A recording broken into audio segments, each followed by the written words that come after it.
everyone, so welcome back. This is part 2 of the open conversation between Kevin Vorley, or my dad, and myself as father and daughter. We are talking about the hair transplant, and today we're going to be talking about the emotional side of the recovery and the process that you've went through, because obviously people have previously just seen the whole process, which is, I mean, it's absolutely fascinating, isn't it? What goes behind it, the science behind it, how it's done, the aftercare and all that, but it's pretty brutal, isn't it?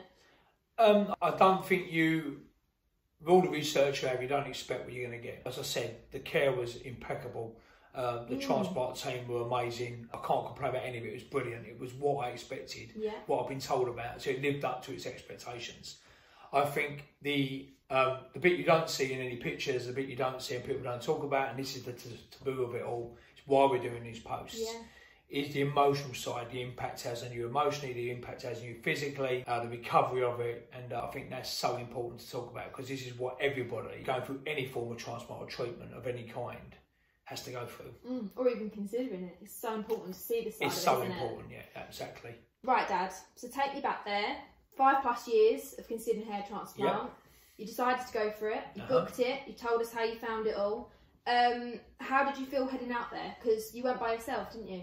I did. There's a reason behind that. I have a 3-day rule and anything I do, and this is what I put in business and I put it into myself.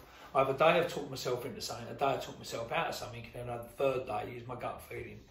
My gut feeling when I booked it was the right thing to do, and once we've done it, that was it. I don't go back. So I kind of stick to it. My stubbornness kicks in, mate, you know me. So on the way out there, I did go on my own. Michelle offered to go with me, and I said no. Yeah, many times. There's a reason why I went on my own. I didn't want anyone to see me in any discomfort. I didn't want someone to fuss over me. It's not. It's a bloke thing, I think. Really, again, talking about how blokes feel. We're all big men now, in life, you know. And again, what we're going to talk about later probably was the mistake I did do. All of it, I did go on my own, but we can discuss that later on with the physical and emotional side of it. Going out there, I went by train. I didn't want to drive because obviously I knew I'd be under anaesthetic coming back, so I got a train to the airport. I got the earliest flight out I could on the day. I arrived at midday-ish in Turkey, in Istanbul. It was very good. It was very slick, all of it. It was almost very surreal. The whole thing was like outside looking in, as if this is really happening. Am I really doing this? And it was the most bizarre 48 hours I've ever had in my life. It was just this. It was the most weirdest experience. It was good, but it was strange. I was on my own doing it. Very nervous. On the day, I was quite excited. I'm actually doing this. I'm doing this. I'm getting on a plane. I'm actually going to do this. I'm on a plane. I'm actually doing this. When I got there, the hotel was nice. Oh, this is good. And I see the medics. That was good and very pleasant. And they knew my name and they were chatting about things. It was very, very good. All of it. So my emotions were quite. This is going to be all right. This is good. Well, they settled you definitely, didn't they? I think going back to the hotel on your own, and I'm sitting there, I think it dawned on me what I'm about to go through. And that afternoon, I spent a little bit of time walking around. It was like a harbour front. I had a little walk and stroll down, clear my head a bit.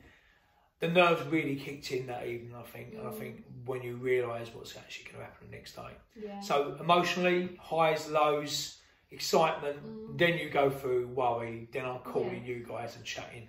Massively, it's the anticipation of it, isn't it? It's anticipation, it's almost excitement, but it's incredible nerves. I don't think I've ever felt so nervous. I'm not a nervous person. No, you're not. But I was really nervous, I've got to say. This is the exception. Right, so you had your consultations, you met the medics, you met the surgeons, you had a really lovely English-speaking lady as well. Yes, it was great, she was brilliant, wasn't she? Well, we talked about the process in the previous post. We've seen medics, we see 2 of them. I had a guide the whole time, I connect there. The connection we had from the beginning of booking the transplant, the same person met me at the airport, met me at the hotel, sorry. That was so important because there was almost a support system there. I knew that if I took Michelle with me, she wouldn't be allowed in the operating field, we're sitting outside. No, and I would be worried about that. I wouldn't want someone sitting outside 8-9 hours waiting for me, worrying about me. Having no one with me took away that worry. I only had myself to worry about and only one thing to concern about. On the morning, it's real nerves. I was very nervous in the car going to the medical centre. When I got there, I I was really quiet. And when I get nervous, I go Yeah, very you do quiet, go quiet. very quiet. And the only time you are quiet is when you're nervous. Thanks for that one. And I remember the medical team saying to me, "Feel what?" I go, "Yeah, I'm fine." Yeah. And they said, "You're very cool about this." I went, and inside my legs are kicking like a swan, like cool on the outside, kicking frantically underneath. And I'm just trying to hold myself together a bit. And then I think the first impact is when they shave your hair totally off. Yeah. Now the one thing you don't want is to have no hair. That's the purpose of having a transplant, to lose your hair in one hit. Lucky I never saw them. There's no mirrors there. I didn't see. You had a mirror to show you where you're going to put it in, where they're going to mark it. You know where it's going. And you know, I took photos for reference. So I knew it would be a natural hairline from previous haircuts. And thankfully it's come out incredibly natural. It looks like my hair. That's one thing. Absolutely. Again, emotionally you're thinking, will it look like me? Will it look completely you're silly? thinking as well, is it even going to grow, but am I going to be left with this length hair now? But once your hair's gone, like, Christ. Yeah. And you feel it. You can't. I didn't want to look at it. I felt it. I went, well, I'm in now. I'm in for a penny in for a pound. I'm in now. Yeah. The thing for me emotionally was letting go. I'm in control of everything I do. You know me. I'm in control of my business. I control my journey and everything. I'm very much leading and doing by example in life. The whole thing was amazing. It was just so good. I can't. You'd do it again in a heartbeat, wouldn't you? I can't fault anything about the whole process. It was so well thought of and so meticulously carried out. It was incredible. It was a better experience than I thought, although it was very uncomfortable, understandably.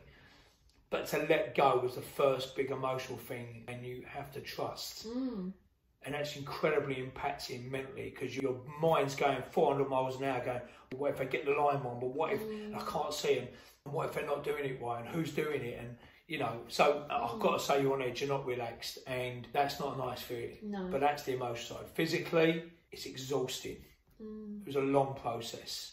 The process itself, I think, lasted over 8 hours. I think they told me the next day to be back, and they said to us, you was very, very calm the whole day, incredibly calm. A lot of blokes make a big fuss. You didn't. And I said, because of that, we got a lot of grafts, we got a lot. I remember saying to them, what is it you're aiming at? I said, as much as you can do in a day, as much as you can do to change what I've come here for. I don't want to go for this second time, because I didn't know what I was going to get, and I was so pleased. I managed to get a lot of grafts in, and it looks, I'm so chuffed how much they covered. I mean, I'm shocked how much they've done in a time, and they worked so efficiently. They were so good. Emotionally, it's tiring. You're laying there, it's very tiring. Your mind's going 10 to a dozen. You can't feel much. It's uncomfortable, but you can't feel any pain. There's no pain. No, you're completely numbed. You're completely numbed. I can't imagine it's a nice experience sitting there for that long. It wasn't. Going back to the room, post-operation, I remember I was hungry and I didn't want to go down to the restaurant. I was worried what people would think. The first time I seen myself with the bandages and my head, the treatment being done, and I had no hair, I went into shock a bit, truthfully. I was a little bit, wow. And at one point I thought, what have I done? What the hell have I gone and done? And panic sets in for me. Again, in my experience, my honest, candid opinion, I felt panic. There was no need, end of the day, it wasn't. The one thing I remember more than ever, from the emotional side of it, I thought I'd be euphoric. I thought I'd be over the moon, but I actually done it. I done it. I come out here and I got it done. Big star, I just got it done. It wasn't what you thought, was it, emotionally? I felt incredibly low afterwards, and I didn't understand it. I've never had that level of anxiety and stress. It was a new level for me, and I was on my own. And this is why, that's the mistake I made. I should have gone with someone.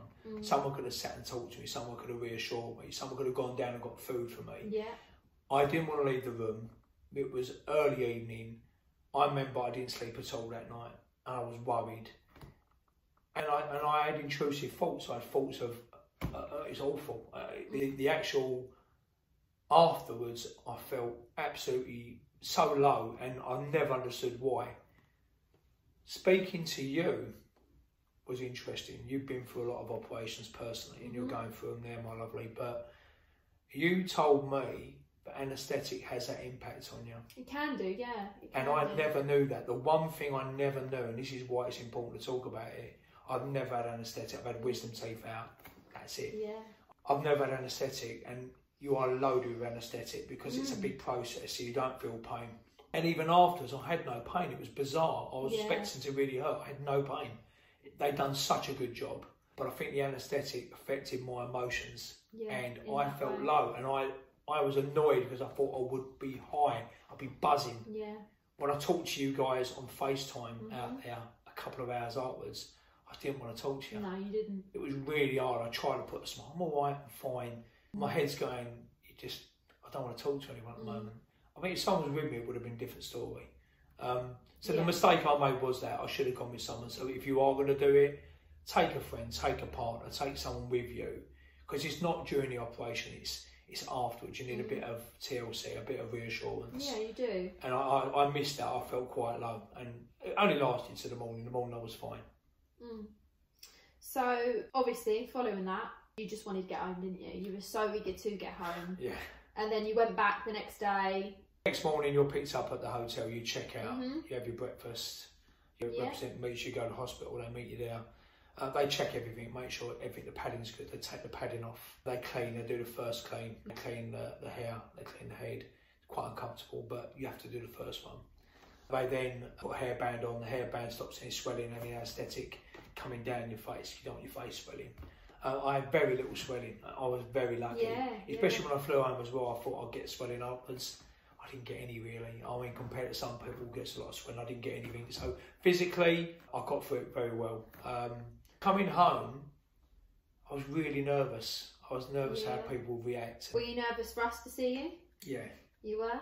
I really was. I couldn't wait to see my family, my girls, Michelle, the dogs. The dogs, yeah. I remember coming in about 11 at night. It was a really long day, a long journey home. It was April, it was cold. And I remember feeling how cold it was because I had no hair. When I did get home, it was relief. I was home. That's when it really hits you. It's quite, it's relief. You got home. That's when it starts really. It's the recovering. It's about the impact it has. You've got to be so careful. And like, you know me, I follow everything to the T. And the most weirdest thing ever, everything they give you loads of leaflets. This is what's going to happen. It's all in English. This is how you're going to look after it. This is what you've got to do. These are the tablets you take, antibiotics. These are painkillers. These are anti-inflammatories. These are the vitamin tablets you take to increase your blood flow to your head. One of the things we had was PRP, which is the plasma replacement in it, which helps healing the skin quicker. It definitely works. Again, mixing the process with the emotion side of it. It was the first night sleeping upright. Everybody went to bed and I slept in an armchair. It was about 10, 11 days they recommended sitting upright because obviously you don't want to, the back of the head is still sensitive where they've taken the grafts from. And again, we discussed that in the process, where the hair comes from, where it comes from, where it goes to. But it's all very, very tender. It's incredibly tender. And as the anaesthetic wears off slowly, it's not painful. I mean, you have a numb headache really for a little while. And again, thankfully not much swelling. It looked a lot sorer than it felt for you. Yeah, I think it's a shock for you to see. Yeah. It was a big shock because it was a lot. Yeah. I ended up sitting upright for 17 days. You did, yeah. You did everything sort of longer than you should because it's just what you're like, isn't it? Yeah, but that was exhausting. The day of arrival home, that night I went to work the next day. Yeah, you did, which is crazy. But I can't sit about. No. It wasn't going to make any difference to me being at work. So then sleeping and working with that routine was that was exhausting, truthfully. But 17 days was worth it. It was hard. So, as you say, you went to work the next day. What were your staff members and the client's first reactions then? Because you said you pre-warned a few. You know, you worried about children seeing you and worrying about you and things like that, but you didn't tell anyone. So what were their reactions? Quite shocked, really. I think it, as you say, it looked a lot worse than it was. Yeah. Clients were incredibly supportive. They were really interested. How was it like? Did it hurt? Where'd you go? It was quite interesting, that side of it. And I think clients seeing that process through the whole thing has been quite, as we talked, it's quite amazing. Yeah. I didn't tell friends I was having it done, and I didn't tell family I was having it done. The only person I told was 2 days before I went. Yeah. I spoke to my mum. Yeah. My mum's in her early 90s, early mid 90s. She's amazing. She's something else. But I wanted to tell her because in case there was any issues or any complications, I think it's right what she knew. But that's the only person that knew outside our household I was going. So why didn't you tell anyone? Because, you know, it's a massive thing. Again, taboo. I mean, I was worried what people would think.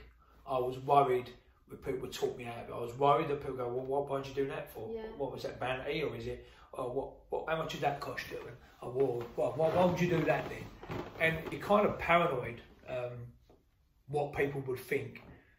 Personally, sometimes I don't really worry what people think. I mean, I am as I am in life, you know that. You don't normally, but this No, but I really think because it was such a physical thing and they could see it, I felt scared of being judged. And that is one thing that people who are going through transplants or considering it all worry about. Yeah. I spoke to people afterwards who had it done. I've done my research, and they said as well they were concerned about telling family. And I actually only told my family after I fully recovered, really, a couple of days ago before we started this interview stage. I let my family know, only because I didn't want them worrying. I didn't want the fuss of it. But the same thing is, I didn't feel ready to tell anybody outside of family. I mean, I've been wearing caps and hats, and I thought I'd be more okay with it. And as we said, we've discussed before, there is a nervousness about it post-operation. Yeah, because we had quite a busy summer following the hair transplant, didn't we? Yeah, we Which did. is not really like us, but we had a really full-on summer, full of surprises and celebrations and things. And as you said, you had a hat on the whole time. Yeah, and I was worried about people seeing me without the hat. I mean, 6 to 8 weeks into the transplant recovery, you lose your hair. Yeah. That is the most horrible thing you've ever had. You lose your hair. The hair you've had put in sheds. It's quite clear. It says it will shed. It sheds because then it takes and then it comes through. When you're shedding, you don't think it's coming back. You think, oh my God, I've got patchy hair. I mean, and you think the worst. It's natural reaction.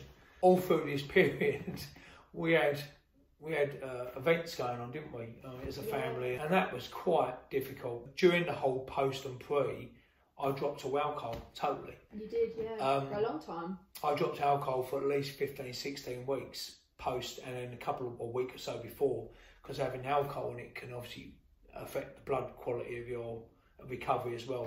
So I've done everything I possibly could. I've done all and beyond to make sure I recovered great. So, you know, having a drink relaxes people, and I didn't have that, but I was adamant I want to stick to this routine because I want to get this taken, you know. Yeah, because you had a few barbering shows as well that summer.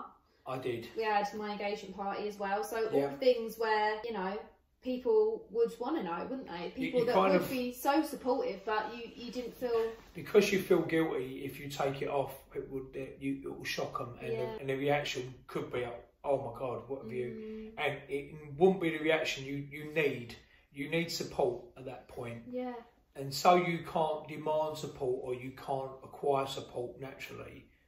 You cover it and you hide it so people don't have the reaction, so you're not worried about that. It's almost a reverse psychology. So you don't get that reaction. Yeah. You don't give them privy to it. I don't know if that was right or wrong, personally, looking back now. Again, it's anxiety. The same impacting things that made you to have it done are the same things there afterwards. The anxiety and the worry of it. Worrying what people think, worrying how the reaction will be.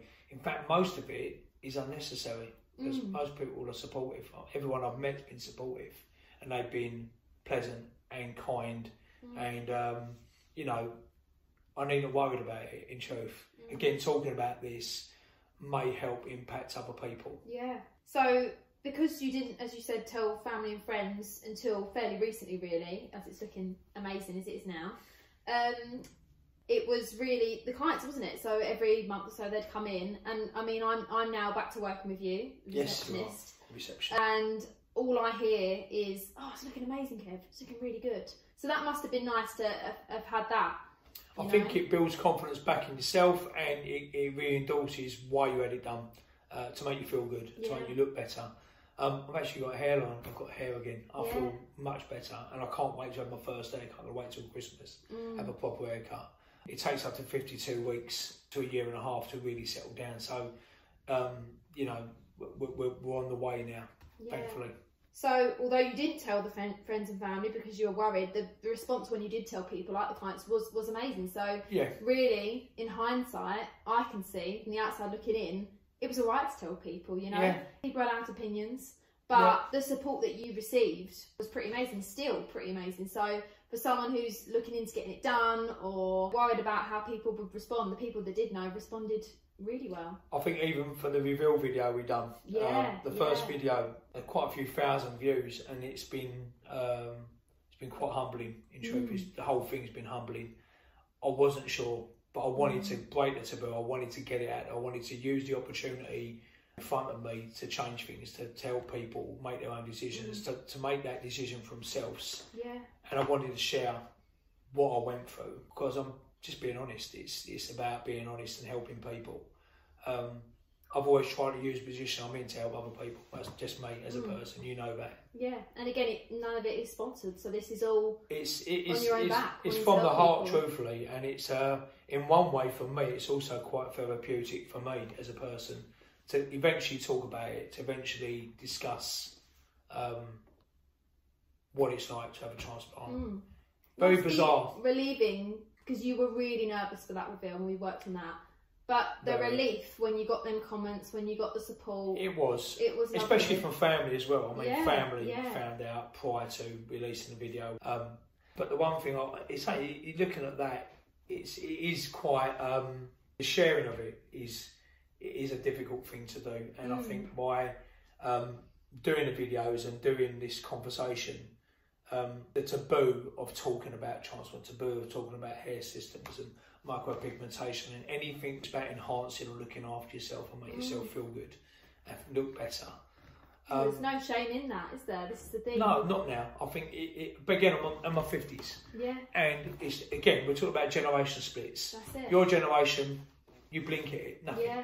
My generation, you assume you'll be judged. You assume that it's sagacious to have it done. It's over the top, or it's self-indulgent. In fact, it isn't. It's really to make you feel a better person, be happier in yourself, and it's. I've no regrets doing it, and I think I wish I'd done it a little bit earlier, maybe, but I think the timing was right for me.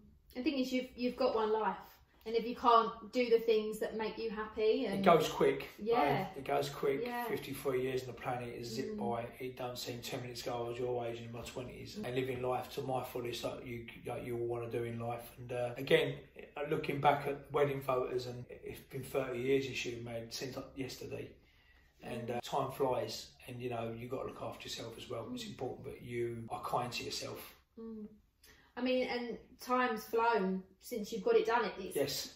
As today we're filming, it's been 23 weeks post-operation. Yes. And that's massively flown by. I don't know about you, but it's gone really quick. It has, and it hasn't. It's felt, because when you had it done, all you want to do, you want it to come. You want your hair to be back, and you just want to. Is it working? Is it gonna? You know, and you do have all these things. 23 weeks seems a long while for me. To everybody else, it's flown. I say it takes a year to settle. I'm so happy at the moment. It's been brilliant, and we're halfway through technically that stage, really, just under halfway. I'm hoping in a year's time it looks incredible, and in 18 months' time it looks even better. The guy I took the lead from, going back to that client, who I initially took the response from and went to the clinic he went to, he said it took him about 1.5 years, 2 years till he was really happy with it. His hair looks absolutely incredible. I met him the other day, and you can never tell. No way. Hopefully you can't tell I've had mine done. I'm so pleased. Honestly, I don't think you can as of yet. I'm so pleased, and obviously I'm really grateful to the family for the support given, and obviously a big thank you to everyone who's messaged and watched the reels and shared them and talked about it, because this is exactly what I wanted to do. I wanted to break that taboo. I wanted people to talk about it. It's okay to talk about things. It's okay to reveal emotions and to go through the physical changes of everything, because you want to support one another. It's all about personal choices, and I made a lot of choices in life, and I've always gone with my choices. I've never been scared to say I'm wrong. I've always changed. You know, you've got to go with things. I think this decision was the most bizarre thing I've ever gone through. I look back now, it's bizarre. The whole thing was like, did that really happen? Yeah. And then I catch myself and go, oh my God, I've got my hair back. yeah, okay. And I can't wait to be able to style and have a haircut I want, and you know, that will come in time. God, all the haircuts we've been talking about, I mean... Someone said, what are you going to have? I said, I'm going to have all of them. I personally am dreading some of them, but there we go. Okay. We'll see. I'm going to be age appropriate. So, yeah, I'm hoping it's going to be okay. But again, I've got all this excitement to come, and I'm very pleased, and I can't thank everyone involved, from the clinic to the people supported. Can't thank them enough. It's helped. Yeah. You've been a huge help. I'm very, very fortunate. The biggest advice I would give anyone, I mean, looking at this, we said about finishing on advice. The biggest advice I would give any single person who's considering having a transplant or any sort of therapy or any sort of cosmetic work done, never do it for anyone else. Never do it for the wrong reason. Never do it to fit in. Never do it to impress others. 150,000,000%, I can't state it enough, do it for yourself. Do it because you need to do it for you, not for anyone else. If it makes you happy, it makes you feel more confident. If it makes you feel more settled in your life. As you say, life goes quick, life is fast. No regrets. You shouldn't have any regrets in life. And you never do anything for someone else, you do this for you. So my biggest advice would be, if you do anything like a hair transplant, do your research. Make sure you know what you're going into. Ask people, talk to people, and do it for yourself. Make the final decision for you. It's for you to do. And go with what you feel is good in your heart and your gut feeling as well. So your heart and your head have got to work together on it. So that's it really, isn't it? We've talked about physical process, why you had it done, up until, you know, how it felt right now. Yeah, well, we'll have a recap in a year on the anniversary, maybe we'll do that. Thank you, mate, for doing it. That's all right. It's been quite nice. We're very close, which is good. And, I mean, you've been on the journey with me. I'm obviously very grateful to you, and obviously the family. And thank you to everybody who's followed this. Please share this. What I would say to anyone, if they've got questions, if they want assistance, if they want to talk about any of these things we've talked about over the last few posts, this whole process, please DM me. Please talk to me. DM me on Instagram, DM me on Messenger, phone me, pick the phone up. If you've got my number, talk to me. I'm more than happy to help someone. I might not have the answers you want. I'm not an expert. I've just gone through it. As a barber cutting people's hair and the other side having it done, on quite a unique position. It's very surreal. And I feel incredibly privileged, but I'm there to help anyone, and it's about talking. Breaking taboos, talking, blokes talking. We said this, the whole purpose of it. So if you have any questions or anything you want to ask me, please DM me. Or even better, get it in the comments. Let people know. Put it in the comments. Help someone else out, because 9 times out of 10 you've got the exact same question. It. Share the post, share this experience. And if there's anybody you know that's considering having it, tag them in, let them see this. Absolutely. Hopefully it will give them all the answers they need. All right then. Thank you very much, mate. And thank you everybody for listening. Thank you.